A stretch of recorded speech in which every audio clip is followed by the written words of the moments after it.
A civilização moderna tem futuro? Tem, mas pode ser um que ela não goste muito. E ela se renova? Toda civilização pode se renovar. A crise da civilização é evitável? Uma longa duração do tempo, não necessariamente, mas a curto prazo pode ser. O colapso seria uma armadilha do progresso e do capitalismo? O progresso e o capitalismo podem seguramente acabar com a civilização.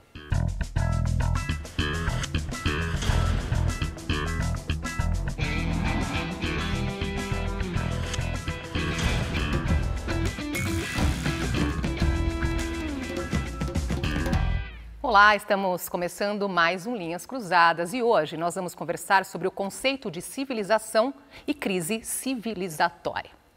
Podemos, Pondé? Podemos, vamos nessa. O que define a expressão crise civilizatória? Bom, primeiro essa é uma expressão que ela ganhou circulação entre nós aqui no Brasil em 22, na campanha para presidente 22. O marketing da campanha do Lula usava muito isso e pessoas que também não estavam envolvidas com o marketing diretamente do Lula, a ideia de que o Bolsonaro representava uma crise civilizatória. E, grosso modo, ainda que a expressão não é tão evidente assim, principalmente que alguém que está se movimentando no senso comum, significa isso, a perda de respeito a certos valores. Vamos discutir depois que valores são esses. Que naquele momento a campanha do Lula significava a manutenção de um respeito a certas normas. A expressão em geral, crise civilizatória, ela se refere a certos sintomas que você poderia identificar quando uma grande civilização entra em crise, né? Mas são poucas as civilizações grandes que entraram em crise. Então, tem a ver com tensões políticas, essas tensões aí podem moldar as civilizações? Tem, quer dizer, o nível político está muito ligado à civilização, porque a civilização é uma forma de poder.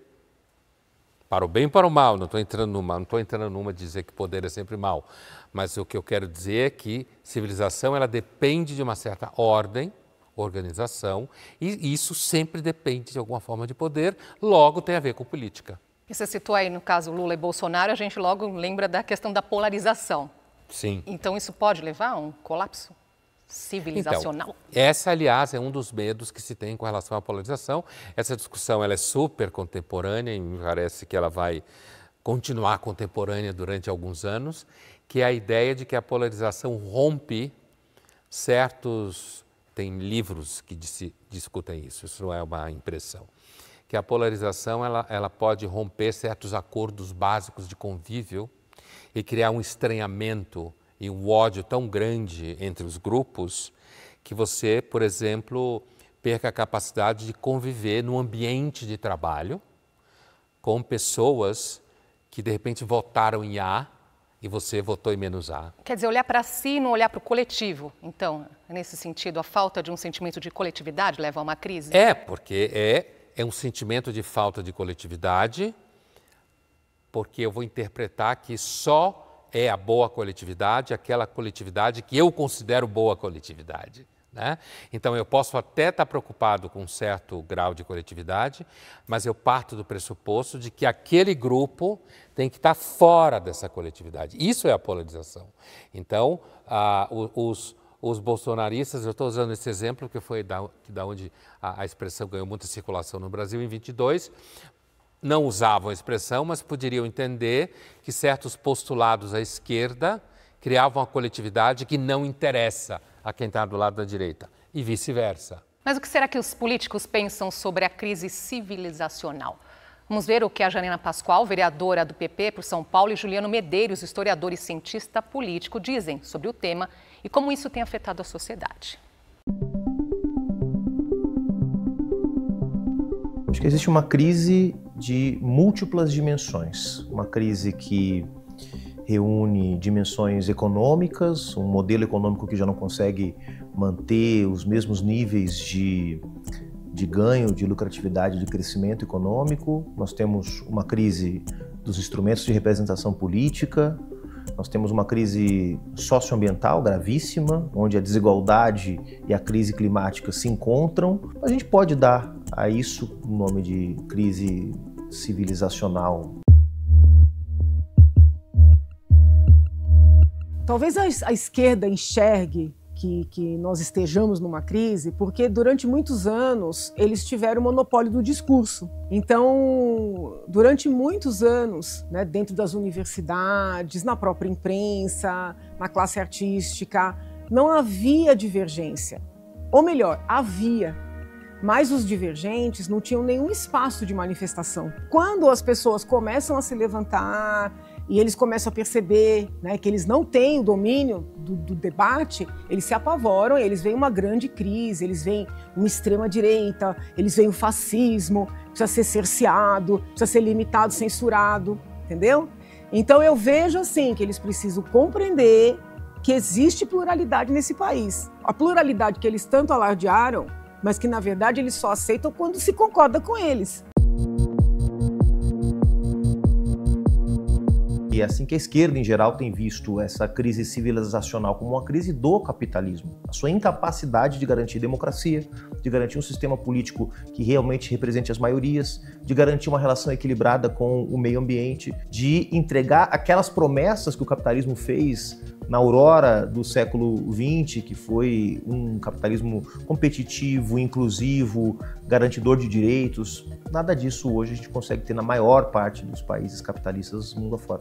O que a direita tem feito nesse momento de crise é tentar transformar essa crise em algo natural, em algo normal, algo aceitável. Eu não tenho visto hoje no pensamento de direita, seja ele mais conservador ou mais liberal, nenhum esforço genuíno para pensar uma superação dessa crise, de modo a que o resultado da superação traga consigo mais igualdade, mais equilíbrio com o meio ambiente, mais prosperidade econômica. Eu entendo firmemente que nós temos que explicar para as pessoas que o que elas falam, né, da maneira como elas falam, que isso impacta a vida das outras pessoas. A ideia da alteridade, né? Você tem que se colocar no lugar do outro, né? Essas liberdades têm que ser um valor em si, entendeu? Você tem que defender, na minha leitura, né? Defender essas liberdades independentemente do interlocutor, independentemente das pessoas envolvidas. Então, o que eu tenho visto, lamentavelmente, nas diferentes tendências de pensamento na direita, é uma postura de naturalizar a crise e não vê-la como expressão de uma insustentabilidade do capitalismo tal como ele existe hoje.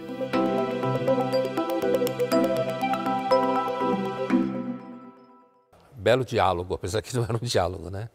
A gente tem dois exemplos de duas pessoas bem formadas, com visões de mundo muito diferentes, que argumentam muito bem, sabem muito bem do que estão falando, e isso é muito interessante quando a gente é capaz de enxergar isso, né? Ainda que a gente não esteja no meio do debate entre eles. Então, o Juliano, ele começa dando certos marcadores, que são normalmente os marcadores que as pessoas que passaram a usar a expressão crise civilizacional no Brasil em 22 e continuam usando em relação ao Trump e tal, pensam, né? O problema socioambiental, certo? Ou seja, que há uma crise da civilização ligada a uma tecnologia que visa lucro, visa progresso contínuo, né? Então isso estaria colocando em risco o ambiente. Um outro tema que o Juliano levantou, que também está no pacote das preocupações com relação à civilização liberal democrática contemporânea, é o tema da representatividade. Isso é uma discussão de cachorro grande, hein? Discussão sobre crise de representatividade, os mecanismos de representação. O que é isso? Que eleição tem legitimidade, se o Poder Judiciário tem ou não legitimidade, quer dizer, se eu reconheço aqueles meus representantes no Congresso como cumprindo a sua função pública, se eu entendo que as redes sociais vão produzir uma perda de credibilidade da representatividade tal como existe, né? A Janaína, de partida, ela já abre um olhar, ela diz assim, não é exatamente crise de civilização, o que se chama de crise de civilização, provavelmente ela fala isso porque ela sabe do que a gente está falando aqui, ela lembra desse debate, certo?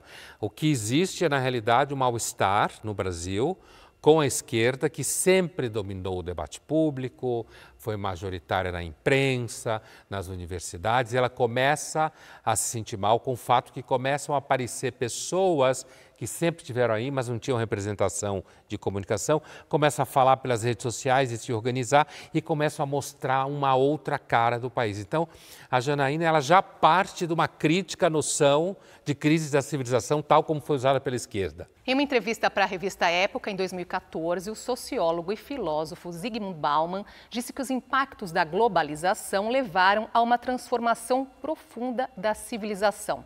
Além disso, ele mencionou que, abre aspas, a decadência da política é causada e reforçada pela crise da agenda política. As instituições amarram o poder de resolver os problemas da política. Fecha aspas. Nós podemos associar esses pensamentos à crise civilizatória, Pondé? Eu acho que sim, né? O Bauman, quando a gente pensa não só nessa entrevista, essa citação, mas você pensa na obra dele, né? A gente vê que ele claramente tem um olhar sobre a modernidade, que ele chama de líquida, né? Como um processo em que, primeiro, a modernidade criou problemas que ela não resolve, o que é óbvio, né? Assim, não tão óbvio, ele é um dos caras que deixou isso mais claro na discussão escola, né, acadêmica, que a modernidade cria problemas, o progresso moderno acha que vai arrumar a casa, arruma um determinado ponto da casa, mas cria problema do outro lado da casa, né? Ao mesmo tempo que a modernidade capitalista gerou um esfarelamento e uma destruição de todas as referências, o Bauman, quando descreve todo esse processo de líquido da modernidade, ele tem na cabeça, ele fala isso, não é hipótese minha, ele tem na cabeça aquela famosa ideia que o Marx gostava muito, de que no capitalismo tudo que é sólido desmancha no ar. O Bauman fala, eu não consigo segurar nada na mão porque é que nem líquido escorre, né? Os valores, as instituições. Então, claramente, tanto que ele era considerado uma espécie assim de pensador pessimista em relação à modernidade. E no próximo bloco nós vamos entender mais o que é uma civilização e como que ela é constituída. A gente já volta.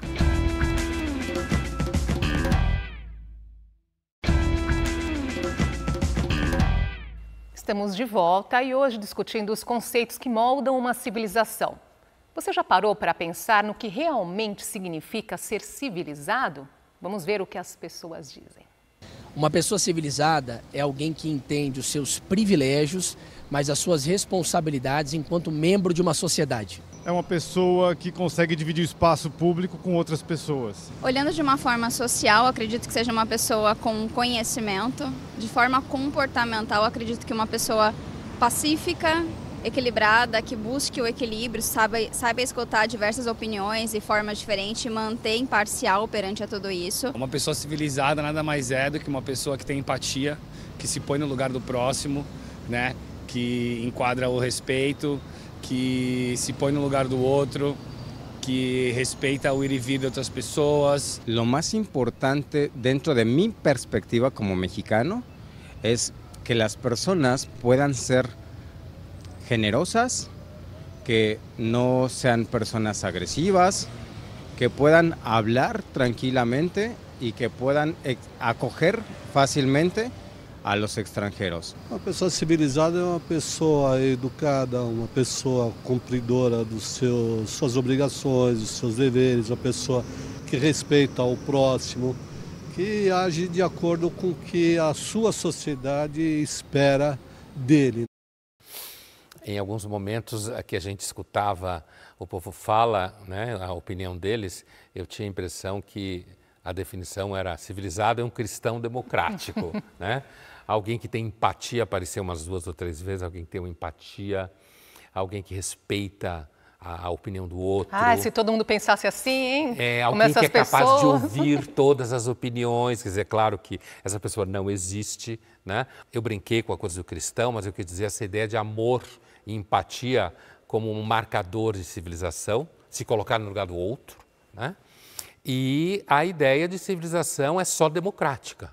Está presente na fala deles certos valores vinculados à democracia que, mesmo que não existam na totalidade, plenamente, eles transitam pelo ideário democrático. Os romanos se achavam super organizados, eles tranquilamente se considerariam muito mais civilizados do que os bárbaros, como eles mesmos falavam, né?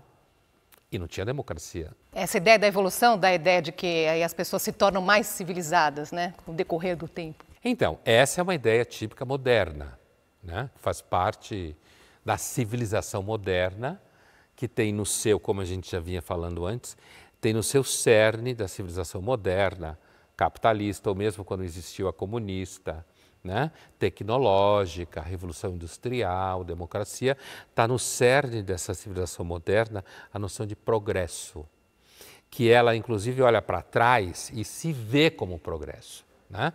O problema é que, assim, primeiro, os romanos provavelmente se viam como ápice do que estava à sua volta, né?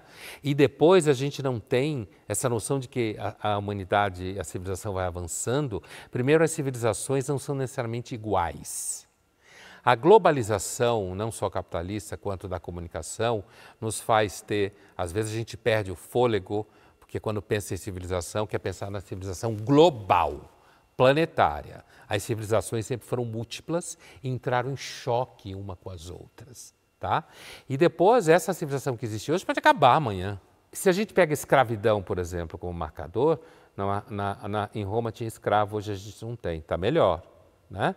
Agora, se a gente tem uma destruição total do sistema de produção econômico no globo, é muito provável que a humanidade volte a praticar a escravidão, como praticou na imensa maioria do seu tempo. No livro Processo Civilizador, o sociólogo alemão Norbert Elias traz a educação como parte de um condicionamento em que os homens, particularmente os europeus, se tornaram civilizados. Ele também argumenta que o processo civilizador é contínuo e evolutivo.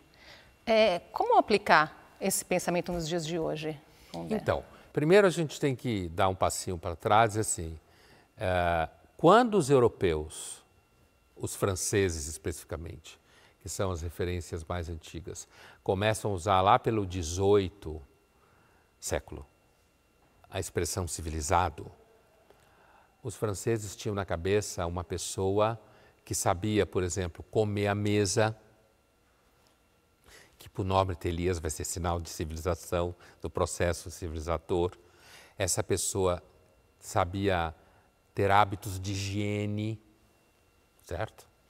Ela sabia falar bem, usar a língua bem. Ela tinha modos quando ela estava em ambiente público. Assim nasceu a ideia de civilizado, né?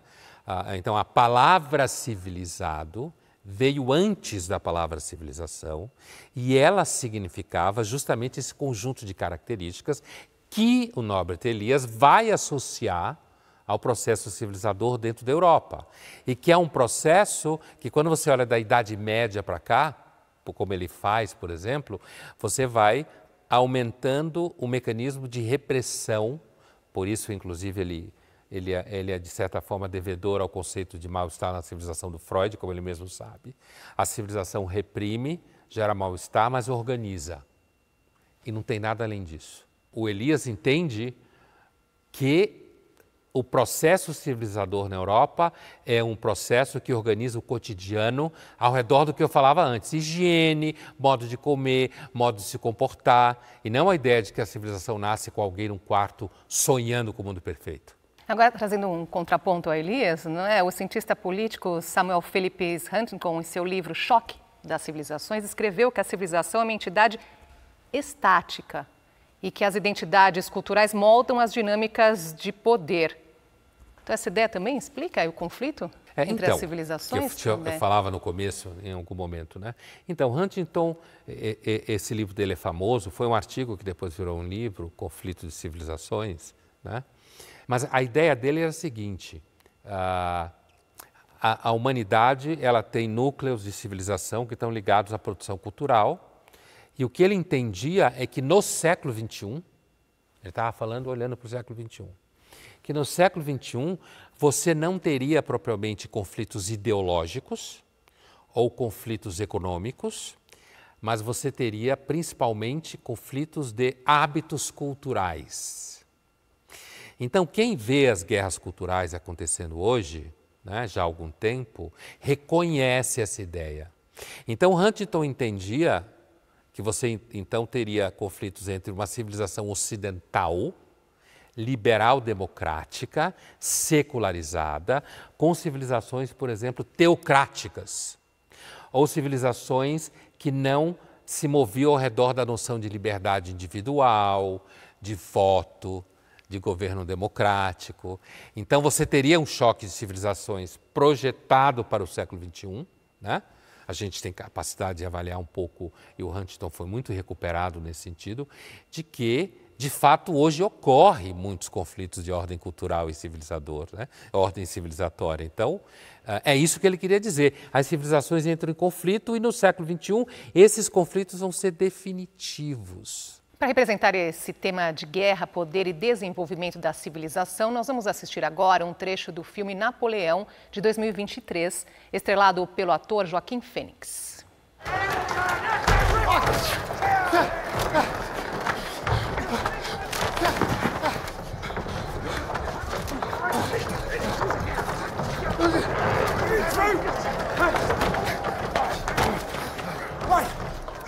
We are being terrorized by deputies armed with daggers.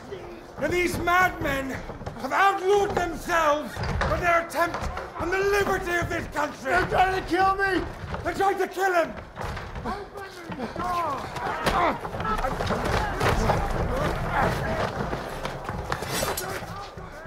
I will kill my brother if he betrays the freedom of the French people!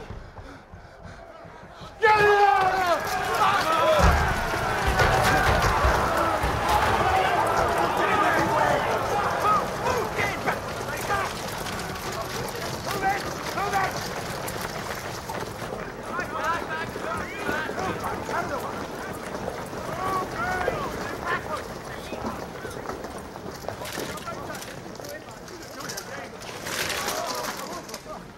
Good luck, brother.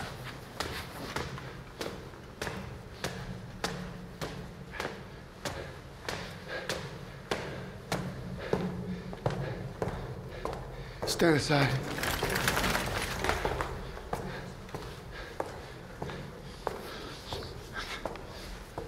Então, essa cena mostra muito bem uma máxima que todo francês conhece, que é a seguinte: Napoleão não pode ser representado pelos ingleses.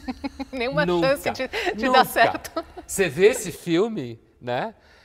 O Napoleão apanha, é histérico, fica do lado de fora, querem me matar, querem me matar. Entra acabado ali. Tá acabado.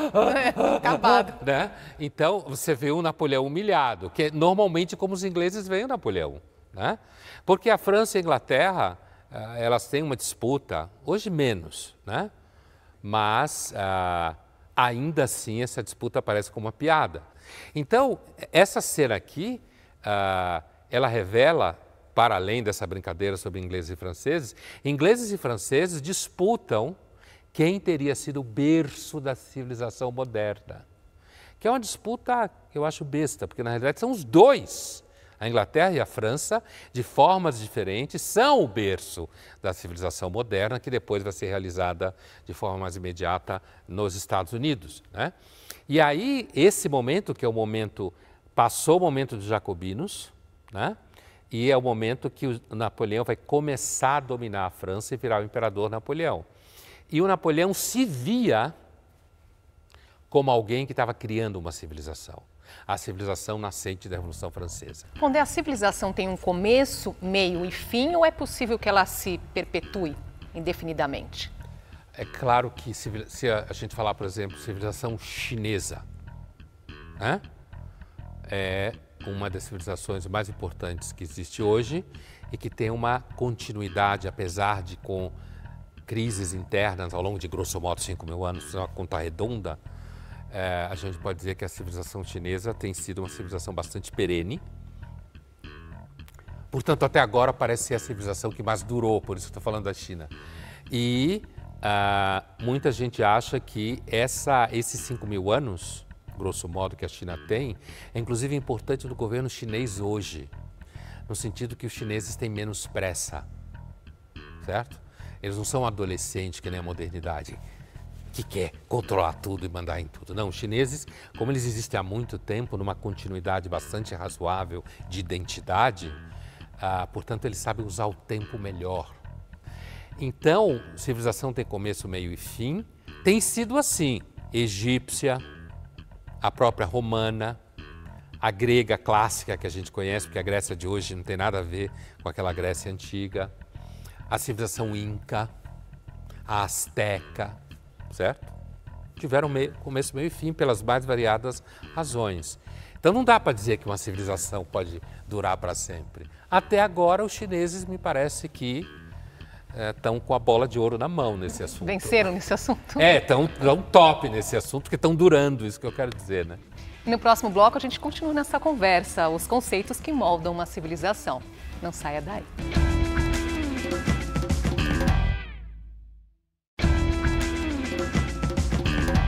Voltamos com Linhas Cruzadas, estamos debatendo sobre os conceitos que moldam uma civilização. Em Gramática das Civilizações, o historiador Fernando Brodel analisa as grandes civilizações e apresenta 4 tópicos que constituem uma civilização: geografia, economia, organização social e cultura, que engloba aí as crenças e tradições. Como é que ele explica, Pondé, essa relação entre o meio ambiente e a evolução das civilizações? O primeiro tópico que ele fala é geografia, né? E o Brodel, ele é muito famoso, historiador muito famoso, morou no Brasil, na USP, né? Ele foi um dos intelectuais franceses da missão francesa nos anos 30 aqui na USP.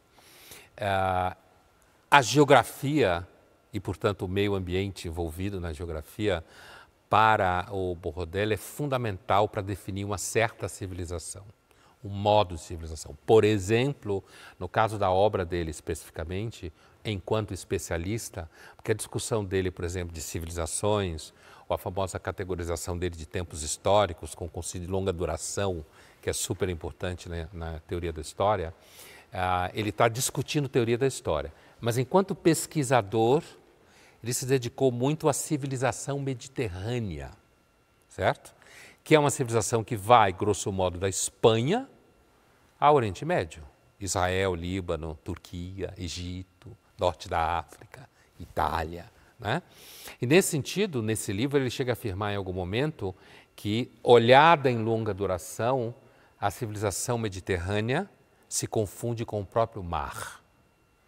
Quer dizer, ele quer dizer que, olhado em longa duração, o mar Mediterrâneo é aquele que determinou as organizações sociais ao redor dele. A mesma coisa se você pensar num grupo social, numa civilização específica que viva num território extremamente gelado, ou que tenha crescido no deserto, ou que tenha crescido em montanhas, certo? Então, o Brodel quer dizer, e ele chama muita atenção disso, a relação entre história e geografia, né? Que a história de uma civilização depende da geografia que essa civilização vive. Dentro dela vai determinar tanto as relações econômicas, o que essa civilização pode produzir em termos econômicos, né? Ela vai determinar também certas instituições sociais, no sentido da ordem social. Então, por exemplo, a filosofia surgiu na Grécia, porque os gregos viajavam pela bacia oriental do Mediterrâneo, fazendo comércio, e entravam em contato com muita gente diferente. E isso expôs os gregos a uma visão de mundo num espaço curto de tempo e no território geográfico restrito a muitas diferenças. Isso teria levado eles a produzir, né, a filosofia, mas é uma das teorias só. E a última parte, quando você fala a percepção crenças, né, a gente pode meter nisso o que chama de valores, né, que ele chama de uma certa concepção compartilhada, né? Ele vai dizer que, então, dentro desse jogo, os 4 níveis estão completamente entrelaçados, não pode separar um do outro. É isso que ele quer dizer. A Adriana Salai, historiadora e fundadora do projeto Quebrada Alimentada, nos apresenta a relação da civilização com a alimentação. Vamos ouvi-la. A história da civilização tem tudo a ver com comida, porque em alguma medida a história das mudanças das sociedades é a história também das mudanças desencadeadas por diferentes modos de produção, circulação e processamento dos alimentos. E a Revolução Agrícola é provavelmente o evento mais importante da história humana. É que, na verdade, houve diversas revoluções agrícolas em diferentes épocas e de forma desvinculada uma da outra.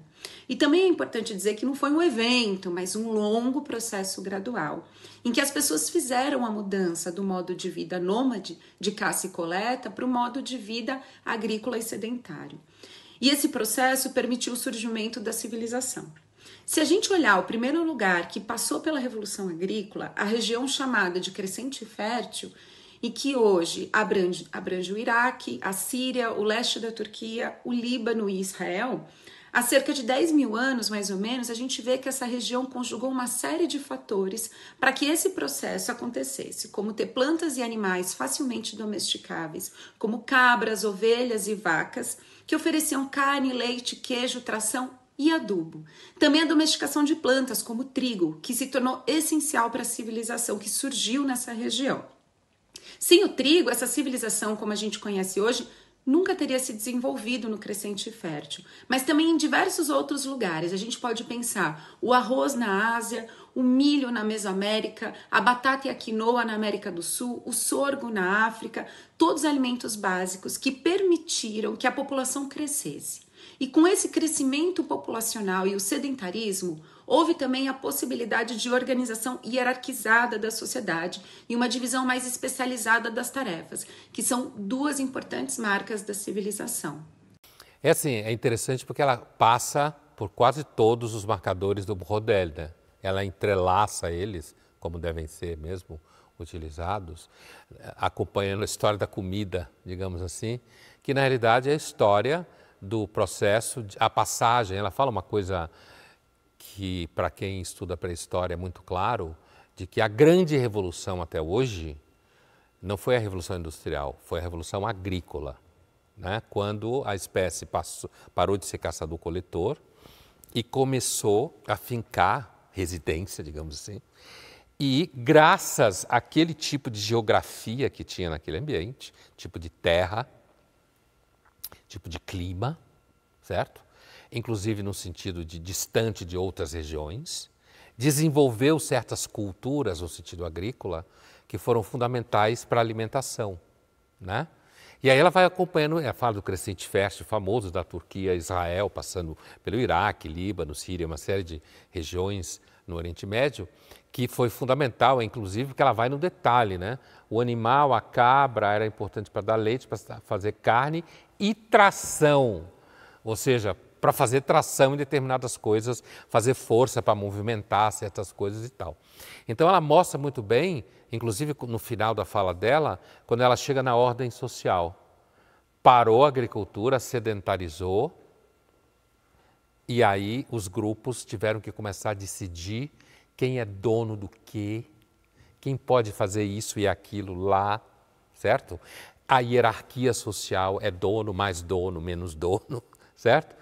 Ou seja, você tem aí, olhando a história das transformações da alimentação, você tem toda uma relação entre civilizações. A pensar o que será uma civilização de alimentos todos fabricados em indústria. Agora imagina você encontrar uma civilização em evolução dentro da sua geladeira. É o que mostra a série Love, Death and Robots, no episódio Era do Gelo. Vamos ver um trecho. Damn. We only looked away like 10 minutes. The time rate in there must be different. Decades have gone by. It's the Industrial Revolution already. Oh, we missed the Renaissance. Oh, bummer. I wonder if we're their gods. Look at these two douchebags staring at us all day. I don't know. I'm tired of looking at that broccoli in her teeth. Yeah, I doubt it. What's that? Oh. Those are airplanes. Huh. Yeah, no, I think they've reached the present. Oh my god. Look at that. They got a Starbucks. Oh, those really are everywhere. Huh. What's going on there? Ow! Fuck! Fuck! Oh, fuck. Ah, it's like I'm blinded. You okay? You're fighting a war in there. Calm down. Just calm down. Tactical nukes are going off in our refrigerator, and you want me to calm down? I'm sorry. You should see your face. What's wrong?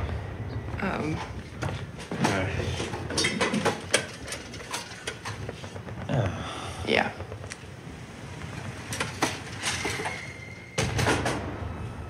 Jeez.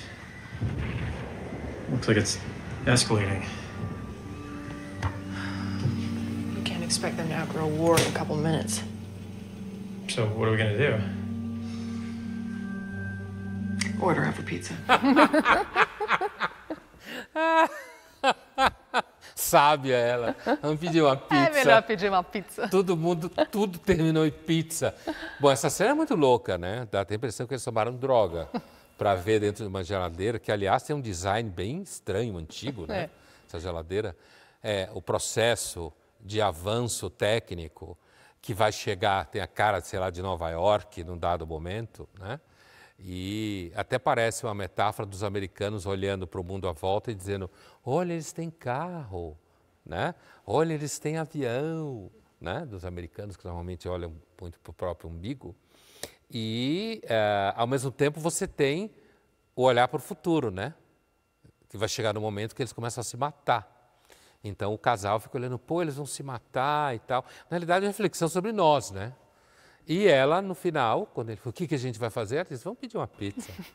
Ou seja, o mundo vai acabar em algum momento? Não vai ter jeito vamos pedir mesmo. Uma pizza. Agora, de certa forma, Pondé, nós nos tornamos observadores onipotentes das civilizações antigas, mesmo sabendo que fazemos parte do mesmo ciclo? Muito provavelmente sim. Aliás, esse olhar onipotente é típico da civilização moderna. A civilização moderna, ela é onipotente naturalmente. E começa a história, se você pensar, por exemplo, que faz parte, digamos assim, do universo de crenças da modernidade, não no sentido de religião, mas no sentido de crença sobre si mesma, né? Como falava o Bourdieu, o universo de crenças compartilhadas. Nessa chave de crenças compartilhadas, uma das características da civilização moderna, ocidental, é a crença profunda de que tudo que existiu antes é menos bom. Pense aí se a gente não pensa isso. Tudo é atrasado, tudo era violento, apesar de que o mundo mostra ignorante, pra nós, né? Ignorante, não tinha partilha de conhecimento, né? As pessoas, na verdade, comiam mal, morriam jovem. Isso é a ideia de que a modernidade, a civilização moderna, ela estabelece uma ruptura num passado lixo, num passado de trevas e de ignorância, e ela instaura um movimento que pode ser identificado, a gente identifica em duas formas. Na França, com a criação do iluminismo político, certo? E na Inglaterra, com a criação da Revolução Industrial. Os dois fenômenos, certo? Ali, quando a gente viu a cena do Napoleão, da Revolução Francesa, ruptura do, como os franceses chamam, ancien régime, o regime anterior, antigo, né? Esses dois fenômenos, a modernidade política aqui, a modernidade técnica da Revolução Industrial na Inglaterra e a outra na França, eles são verdadeiros pilares da crença moderna de que tudo que existiu antes não presta. E só o que presta é o que existe daí para frente. Isso vai aparecer, por exemplo, está intimamente associado ao avanço técnico. Isso vai aparecer, por exemplo, na ideia de, sei lá, uma neta, sei lá, de 15 anos, ou um neto de 15 anos, achar que seus avós, na verdade, não sabem nada, são ultrapassados, não têm o que dizer, não entendem do mundo. E eles são, na realidade, os que sabem tudo e que entendem do mundo. Certo? Você vê essa crença partilhada da modernidade presente no processo entre as gerações. Mesmo sem ter experimentado nada, vivido nada, sei de tudo. Sabe de tudo, porque sabe mexer no celular. E a religião, Pondé? É um fator integrador ou um potencial gerador de conflitos para uma civilização? Pode ser as duas coisas, né? Se a gente pensar no clássico caso da relação entre Roma e o crescimento do cristianismo, que nasceu como heresia judaica de um povo atrasado, que fazia parte do Império Romano, era dominado pelo Império Romano, e o impacto que o cristianismo teve à medida que ele foi subindo, digamos assim, nos níveis sociais dentro do próprio Império Romano, e colocou em xeque e acabou destruindo a religião romana, assim como a grega, inclusive botando fora da lei, num determinado momento, a gente vê que a entrada do corpo estranho que foi a religião cristã, dentro da civilização romana, derrubou, é um dos elementos dentro do pacote, que nunca tem uma causa só, que levou a Roma a entrar em crise, né? Então, se as religiões somam ou separam, elas podem gerar conflitos, sim. E daqui a pouco, e a nossa civilização está em crise? A gente já volta.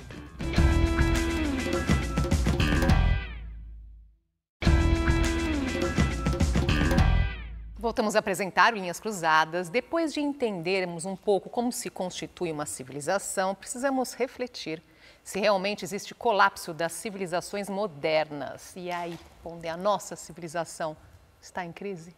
Eu acho que essa é uma afirmação que exige muito fôlego para dizer sim, entende? Eu não acho que dá para dizer hoje ainda, com certeza, que a nossa civilização moderna, ocidental, né, está em crise. A rigor, só quem vai poder dizer isso é quem viver daqui 300 anos, principalmente se ela tiver acabado, né? Mas se ela acabar de forma abrupta, talvez não tenha ninguém que tenha acesso ao que a gente fez hoje para avaliar, porque as fontes históricas talvez volte ao que a gente sabia, sei lá, 1000 anos atrás ou 2000 anos atrás. Então, resumindo a ópera, eu não acho que dá para dizer assim. Agora, há elementos. O problema ambiental, a relação entre o problema ambiental e o progresso técnico, é um nó cego na civilização moderna de como resolver isso. O economista e filósofo francês Serge Latouche, precursor da teoria do decrescimento, uma crítica contundente ao sistema econômico capitalista, sugere uma reavaliação da organização da sociedade. Ao invés de buscar o crescimento contínuo, o foco deve estar na reestruturação de uma sociedade que valoriza o suficiente. Como é que o sistema capitalista, o capitalismo, interfere no desenvolvimento de uma sociedade, de uma civilização? Então, olha, ele interfere dando a essa civilização uma estrutura básica de movimento crescente contínuo. A forma do PIB, por exemplo, né? Movimento econômico crescente contínuo, que implica um movimento tecnológico crescente contínuo.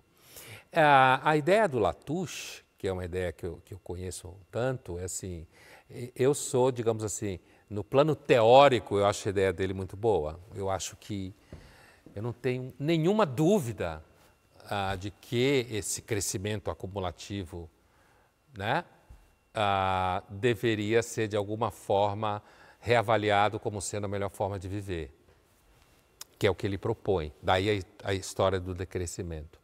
A minha dúvida é, primeiro, o modo de realização disso. Quando ele fala reorganização da sociedade, ele está falando de organização política da sociedade, decisões políticas. E aí me parece que a ideia que me parece boa, né? Não sou um ludita no sentido que acho que a gente tem que voltar para o século XVIII, mas que me parece uma ideia que faz sentido, a realização política dela prática, eu não sei até que ponto a gente consegue fazer isso, basta ver o estado da política. Inclusive no sentido global, porque tudo que você fala no sentido global é problemático, porque tende a ser totalitário e tende a ser, na realidade, aquilo que os grupos mais fortes impõem aos outros no sentido global, né? Então, eu acho que tem uma distância entre a validade da ideia como crítica filosófica e a realização dela prática mediante a política. Em meio a episódios de violência, na França, o presidente Emmanuel Macron, durante uma reunião ministerial, disse: nenhuma violência é legítima, seja verbal ou contra pessoas. Precisamos trabalhar em profundidade para combater esse processo de descivilização. Quer dizer, esse termo aí sugere uma degradação das relações sociais entre Estado e cidadão? Total. Inclusive falado na França, que é o berço da ideia de pessoas civilizadas no Ocidente, como a gente falava no começo. É claro que a fala do Macron, ela tem uma dimensão retórica, política, né? Clara. Quem vai conseguir? Quem consegue? Qual é a sociedade que consegue viver sem nenhuma violência? Isso é completamente fora da realidade. Mesmo que tenha gente que fala, não, há 3.500 anos atrás as pessoas se amavam, não sei o quê. Provavelmente eram 4 pessoas vivendo ali e de repente rolou briga entre elas, né? Então, é uma fala retórica do Macron, no sentido que precisamos, nenhuma violência é legítima. Ao mesmo tempo, né, é uma fala que descreve um problema moral real. Você, às vezes parece que você tem que mentir para ver se as pessoas param de fazer alguma coisa muito ruim, entende o que eu quero dizer? Então o político tem que falar, não, vamos parar de se matar, mesmo que na realidade isso não possa acontecer no plano concreto, mas como um modo de contenção. Aliás, uma das promessas antigas, desde 16 do Trump, e todo mundo tem medo que vai acontecer a partir do novo mandato dele, é que ele retire investimentos da OTAN, Tratado do Atlântico Norte, que defende a Europa Ocidental desde o final da Segunda Guerra, hoje em dia principalmente contra a Rússia. Né? Desde o começo já era contra a Rússia, porque a Alemanha já estava no chão. Né? E se os Estados Unidos retira dinheiro da OTAN, o que acontece? O que o Trump está falando para os europeus? Agora é vocês que vão pagar a conta da sua defesa militar. Então, Macron ou qualquer outro europeu, mesmo que contra violência, vai ter que começar a investir em armas. E o mundo cada vez mais armado caminha para uma crise? Olha, é o medo que se tem no século XXI, porque, veja, o mundo entrou em várias crises e várias guerras ao longo do tempo, além das duas grandes, né, como se fala. A ordem mundial que está no foco da discussão é a civilização construída a partir da derrota da Alemanha nazista e da contenção do avanço soviético sobre a Europa Ocidental, financiado pelos americanos, até hoje, de certa forma, com a OTAN. Essa civilização chamada a ordem democrática liberal pós-Segunda Guerra Mundial é uma civilização que, inclusive, se acostumou, entre aspas, a ter guerras basicamente coloniais ou por procuração, como se fala. A famosa Guerra da Coreia, a famosa Guerra do Vietnã, né? Para dar dois exemplos conhecidos, que não foram guerras que atingiram o eixo dessa ordenação do mundo pós-Segunda Guerra Mundial. A tensão é que essa ordem global pós-Segunda Guerra Mundial implicou, inclusive, numa série de instituições, o aprofundamento da democracia em muitos países e na inexistência de conflitos militares frontais. E que talvez agora, inclusive com figuras como Trump, que tensiona os órgãos multilaterais, isso poderia desaguar em guerras e tal. Eu, pessoalmente, não sou tão pessimista assim, nesse sentido, porque, por exemplo, os chineses, historicamente, que a gente já falou aqui hoje, eles nunca tiveram uma cultura de império expansionista, inclusive no sentido de querer exportar os seus valores. Eles nunca tiveram essa tradição. Na realidade, eu acho que, diferente da União Soviética, que queria exportar os valores e criou a Guerra Fria, eu vejo os chineses muito mais, posso estar errado, é claro, eu vejo os chineses muito mais como alguém que quer entrar no mercado global, quer melhorar a condição material de vida, não quer comprar a democracia como seu modelo, eles têm 5.000 anos, né? Não quer comprar a democracia como modelo, mas não está a fim de ficar brigando por aí. Inclusive o fenômeno de Taiwan, né? O fenômeno de Taiwan, ali quando os Nixon e Kissinger e companhia fizeram paz com a China comunista, fazia parte do pacote a ideia de que Taiwan voltasse em algum momento a fazer parte da China continental. Então, em tese, a China continental, em tese, tem razão. Né? Mas nem acho também que a China vai entrar num confronto com os Estados Unidos. Então, basicamente, o que eu estou te dando é uma resposta meio otimista. Apesar de Trump falar assim, europeus, invistam nas suas armas aí para se defender do Putin, eu não acho que a gente está à beira de uma terceira guerra mundial. O que não significa que não possa acontecer. Começa a brigar aqui, começa a brigar ali. O Oriente Médio me parece muito mais explosivo do que a relação com a China. O Oriente Médio. Vamos assistir agora a um trecho da série O Mundo por Filomena Conque, uma série documental fictícia que explora a história da civilização humana de forma cômica e irreverente. The early farmers grew wheat and learned to bake bread. They also grew barley, peas and lentils, so they could have made a passable vegan burger to put inside the bread. But luckily, they didn't have to. Because they'd also invented this, the fence, a high-tech wooden machine for containing animals. Humans quickly enslaved sheep, chickens, goats, and their number one enemies, the cows.